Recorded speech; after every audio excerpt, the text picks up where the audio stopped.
Indian Foreign Secretary Vikram Misri has said his discussions with Bangladesh Foreign Advisor Touhid Hussain have given an opportunity to take stock of the relations between both countries. Misri arrived on an Indian Air Force jet for a day-long visit for high-level talks with the Foreign Advisor, his Bangladeshi counterpart and other high-level officials amid strained relationship between both the countries. Today's discussions have given both of us the opportunity to take stock of our relations, and I appreciate the opportunity today to have had a frank, candid and constructive exchange of views with all my interlocutors, he said, after meeting with the Foreign Advisor. It's the first time that an Indian official is visiting Bangladesh for high-level talks since Sheikh Hasina was ousted as Prime Minister. Prabhu Dayal, former diplomat, is joining us live. Major General G.G. Dwivedi, defence expert, joins us live. Pratim Bose, columnist, is live with us. Surinder Singh Lali, foreign affairs expert, is live with us. Vicky Nanjappa, journalist, also is joining the broadcast. Ambassador Dayal, let me begin with you first. What do you make of what all was discussed today between Vikram Misri and his counterparts in Bangladesh? Well, the discussions are very important because they are taking place at a critical juncture. Now, India and Bangladesh are not just neighbors, we have been close friends. But ever since the ouster of Sheikh Hasina in August this year, the cooperation has been replaced by confrontation. And India is particularly concerned about the fact that there are a number of attacks on minorities, especially Hindus, which have been taking place on a regular basis in Bangladesh. And tragically, these multiple attacks on the minority Hindu community by extremist elements have gone unchecked. Bangladesh has seen, I think, more than 2,000 violent incidents ever since the ouster of Hasina. And we consider it very important to have an end put to these attacks and at the same time put the relationship back on track with cooperation replacing the present state of confrontation, which unfortunately exists in the relationship between the two countries. Okay, let me in fact also quickly bring in Major General Dwivedi at this point as well. Major General Dwivedi, what do you believe is going to be the outcome of this visit by Vikram Misri to Bangladesh? Well, Uday, this visit is the first high-level visit after Sheikh Hasina was ousted. So therefore, I think this gives an opportunity to both the sides to review and see that how these relations can be brought back. Because after all, India helped in the liberation of Bangladesh, and I had the honor to fight the war and seen this creation of the nation as first sight. But there are two, three important points that need to be addressed. First and foremost, the current dispensation, which is backed by the army, is tacitly colluded with the anti-Hindu activities, and it is almost turning to genocide. That is very, very worrying. It's not that Hindus have not been marginalized even in 1971, when I was witness to number of atrocities against Hindus, and in fact, Hindu population was about 23% in 1971, which had dropped to 8% today. And even during Sheikh Hasina's time, there was a drop of 1.5%. So this is the first very, very, I think, touchy issue, because 12 million Hindus today in Bangladesh are in a state of paranoia. They are being coerced. And the kind of visual we are getting, I think this states the ground situation. Number two, largely there have been anti-Indian activities. You know how Pakistan and Bangladesh are hobnobbing. There are new coziness that is developed. The number of projects have been stopped. Even the project for the bandwidth, which was to come through Bangladesh, has all been stalled. There have been bit of hostility even on the border, where Bangladesh, border guards have stopped the construction of some installation. So therefore, overall there is an anti-India sentiment. And third very important point is that number of these terrorist anti-national elements have been released, who had openly been against Indian state or India's interest. So therefore, I think that this meeting should be used as an opportunity by a foreign secretary to do some hard talk, because after all, this sort of state cannot be accepted. And ironically, Bangladesh is actually taking very openly anti-India stand. And I think this is an opportunity to bring the issues on the table, talk across in a very firm manner that should Bangladesh continue like this, then there will be retribution. There will be a cost that Bangladesh will have to pay. And that's the language I think must be spoken. Well, we had very good relations, but that appears to be past. What is at present is very, very worrying. And lastly, what I would say from the security point of view, Bangladesh is very, very important to us. We have a very sensitive corridor which connects our northeast Siliguri corridor, a 4,000-kilometer border, and last but not the least, the China shadow which is looming large on Bangladesh is, I think, worrisome, and all these issues need to be addressed today. Yes, Pratim Bose, come in here. Pratim Bose, according to you, what all was top of the table in these discussions today that have happened in Dhaka? Very, very crucial visit. To my understanding, security was definitely there, and this is a constant theme and the biggest theme in India-Bangladesh relations. Then there should be issues which the Bangladeshi side should, of course, raise is about visas. Just today, the chief advisor of Bangladesh requested European countries to shift visa centers from India to Bangladesh or some other country, third country. So visa is, of course, from Bangladeshi point of view, should be there. And there should be, couple of, this is the first visit, so there should be couple of issues. I believe customary reference of this cooperation issues, projects. We have loads of projects there which are now stopped or suspended, standing still. So these issues should come up over there. Okay, let me in fact yes, Pratim Bose, complete. You were making a point. Yeah, I said minority is of course a big issue that should have been on the table.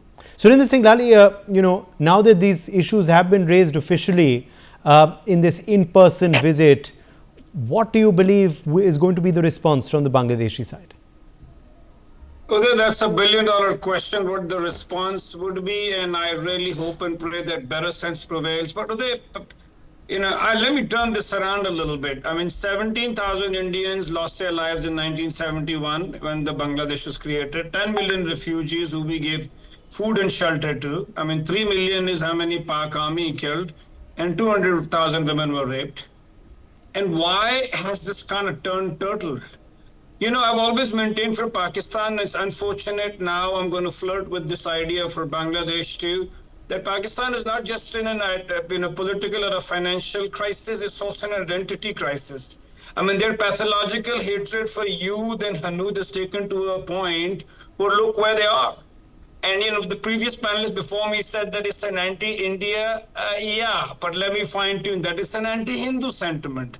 End of the day, even Sheikh Hasina was seen to be very closer to us, and they have this dislike, if not hatred, for Hindus now, the way they have treated the minorities, especially Hindus.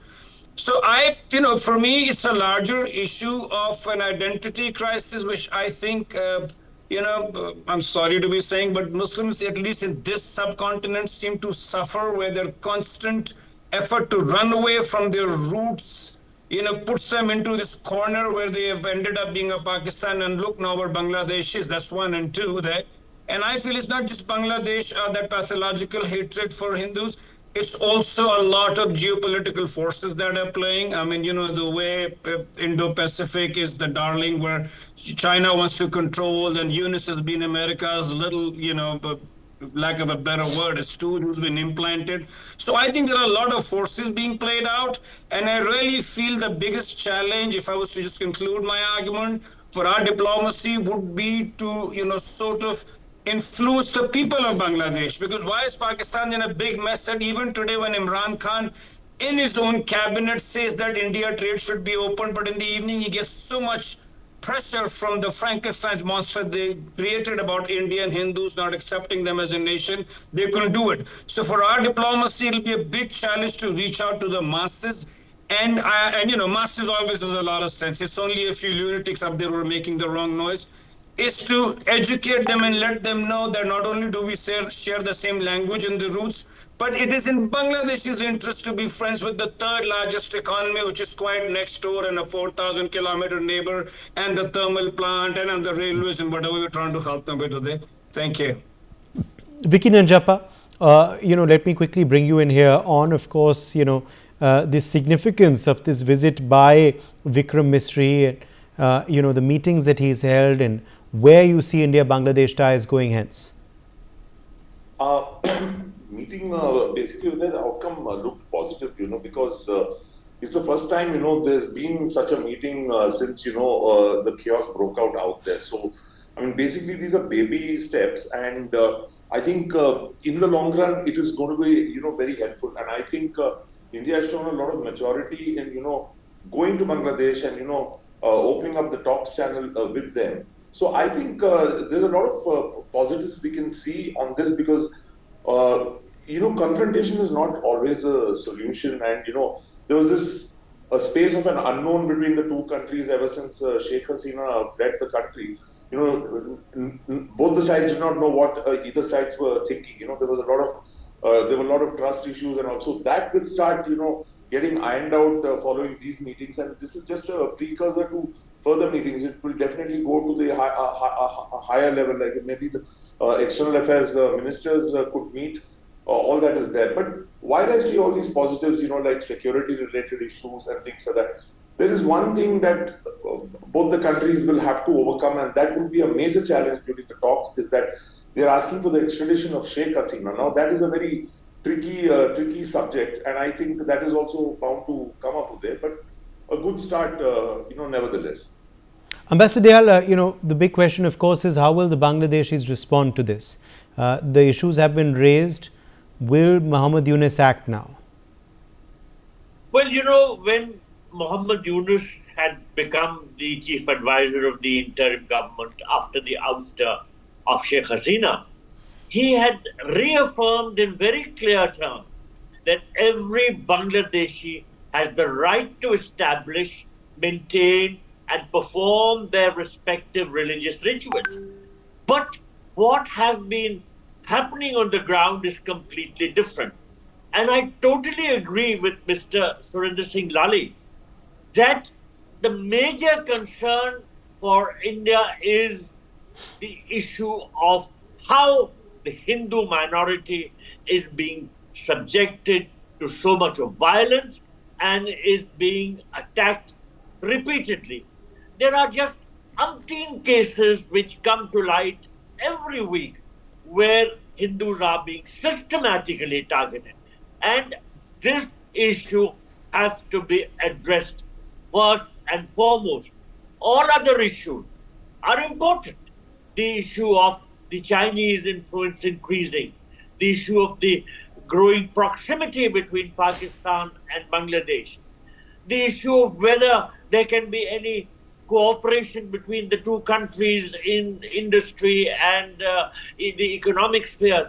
But the fundamental issue, and the one which is the most important at the moment and which is absolutely in the forefront, is the issue of the Hindu minority in Bangladesh, and of course the other religious minorities who are all being systematically attacked, and the Hindu minority in particular is being subjected to so much violence. This issue, from my point of view, precedes all others and needs the foremost attention.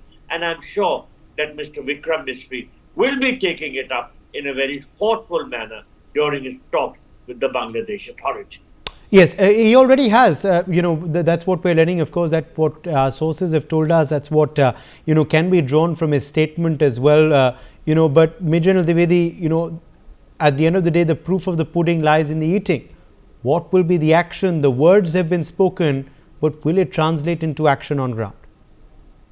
Well, Uday, the point is that diplomatic initiatives, diplomatic overtures are the start point for any action to follow. But there are 2-3 issues which are very important, which we need to comprehend. First and foremost, Muhammad Yunus is just a front face. The actual person at the helm who is calling the shot is the Chief of Army Staff, Waqar Zaman. And it appears that both Muhammad Yunus and Waqar Zaman have anti-India sentiments. And that's where the whole issue lies. The public is at the behest of these administrators. And let me tell you, having been in Bangladesh during the war, knowing the Bangladesh army, if today the chief army staff wants, all this can stop within days. But unfortunately, this dispensation is encouraging the Jamaatis, encouraging these radicals, and they have tacit support. I think the person who needs to be addressed squarely is the chief of the army staff, Bangladesh Army. And then, of course, the front face, Muhammad Yunus. Rest will fall in place. Secondly, the minorities in Bangladesh have been at the giving end. They have always been suffering. But the point is, today, this has become very open, very blatant. And this is what needs to be stopped, because after all, in 71, we had 10 million refugees in India. We can't have the same situation again. There are 12 million Hindus, and today, if you open the floodgates, everyone will be here. And India cannot sustain that. And thirdly, I think very important point is our interest, our the national interest cannot be compromised. The way Bangladesh hobnobbing with Pakistan, the way Chinese are coming there in big way, all this is not acceptable. They are very, very serious security interest. And I think these should be taken up with the person who actually matters. Others are non-entities. Uday. Okay, let me quickly take that across now to Surinder Singh Lali as well. Surinder Singh Lali, now of course, the next step should be global leaders as well. Why not more global attention and global speak on this crisis, on this situation? Oh, every global power comes with their own interest. I mean, be it be the K elements in Canada, be it be the Adani case, or be it be Bangladesh. So I'm not too sure because every global power that you tend to include has their own interest in this part of the world, because this is where most of the developing economies and developed economies are. Well, if you just allow me to conclude by making one point, that in South Asia we have 9 countries. That ought to give you an idea of the challenge we have around us. I mean, Pakistan, Afghanistan, Bangladesh, and Maldives. I put them all in one bracket. China, nothing to add to that. Sri Lanka and Nepal, again, they're China's kind of swing state. And the only country which we feel comfortable now is Bhutan. So we have a big challenge with a lot of this, which can really spill over not only outside but even on the inside. And as I said, that I mean, our foreign minister is extremely nimble and deft, and we are very capable on managing our relationships, because inviting third party, as you know, then gets more interests involved. Yes. Now, of course, at the end of the day, of course, global attention is needed on this. But as far as India is concerned now, Pratim Bose, we have raised this officially. Our Foreign Secretary has, we've spoken out earlier as well on the situation. What more can India do to pressurize Bangladesh to keep the Hindus there safe? The first and foremost thing, I think the Bangladesh situation is going to a crux. In another 2 months, things are going to fall into pieces. From all sides, everyone is trying. Let us just try to understand what is happening on the Yunus' side first. He is trying to hand over the responsibility, but he needs a safe passage. He needs the next government to ratify his government so that he is not put into criminal cases. And so there is an effort to bring BNP into it in exchange of the acquittals in those cases. You must have noticed the quick acquittals of his mother and him. The 4 more are pending. So a lot of things are happening. They want quick election as well. Meanwhile, what happened was that the government was extremely unpopular. It splintered. So they pitched. It is not a unitary approach. This government is like, the closest similarity you can draw is Janata government in India. So there are many forces within it. And the Hindu attack on Hindus in Chattogram area, this is concentrated mostly in the Chattogram area where Hindus are the strongest. So the effort is to, this yielded them 2 things. One is that Hindu unity vote, which could have come up and which could have swung in either way, could have made decisions so that they want to break. But the bigger thing is that the moment they did that, it is the easiest way to raise the anti-India thing, and the anti-India is a glue that brings everyone in. So that is the kind of situation that they are creating. The reason they are creating this is because they know that the international interference is very imminent. I think I'll look at this visit as a very nice precursor to kind of it's a very we don't know what exactly happened, but this is, so far as the messaging is concerned, India has given a message to the global community that India has been very keen to work with the Yunus government. Unfortunately, the Yunus government is provoking India. So that is the status I understand. Okay. The road ahead now, concluding comment from you, Vicky Nanjappa. Yes, I mean, let's hope for the best. I mean, it looks more like an SOS call from Bangladesh at the moment, Uday, because, things are crumbling there, and, having a partner like Pakistan is definitely not going to help, because they're not really setting a good example. But definitely the meeting, the points were conveyed extremely forcefully, and, more such interactions will happen. And we can hope that, some normalcy is restored. And I think the real deal will begin after the elections are done, because, there's not much the Yunus government can do, basically, because he knows he's only a temporary figure now. So I think there's a lot of background channels which are open, which is reaching out to even the BNP leadership also. So I would see certain positives in today's meeting. And as I said earlier, it's just a start. And it's a good start. All right. Ambassador Dayal, last word to you. The most important issue which needs to be addressed right away is the protection of the minorities in Bangladesh, the religious minorities, and everything else will follow. I must say that India's intention to continue cooperating with Bangladesh on all fronts has been made abundantly clear repeatedly, and I'm sure that this message has gone across to the Bangladesh authorities. Mr. Vikram Misri has again underlined it during his meetings. But cooperation can only come out of a healthy atmosphere. And that healthy atmosphere is not going to be present if the Hindu community in Bangladesh is being subjected to violent attacks. So the onus is on the Bangladesh authorities to rectify the situation and to afford the necessary protection to the Hindu minority, and then the relationship can be back on track. Bangladesh has gained a lot out of the cooperation, particularly in the industrial sector, the textile sector, and I'm sure that it realizes that it is suffering greatly because many of the textile mills are facing closure because of the lack of cooperation now which exists between India and Bangladesh. So it is in their interest to put the relationship back on track. But as I said, this is only possible when they can show that they are sincere and serious about protecting the religious minorities, particularly the Hindu community in Bangladesh.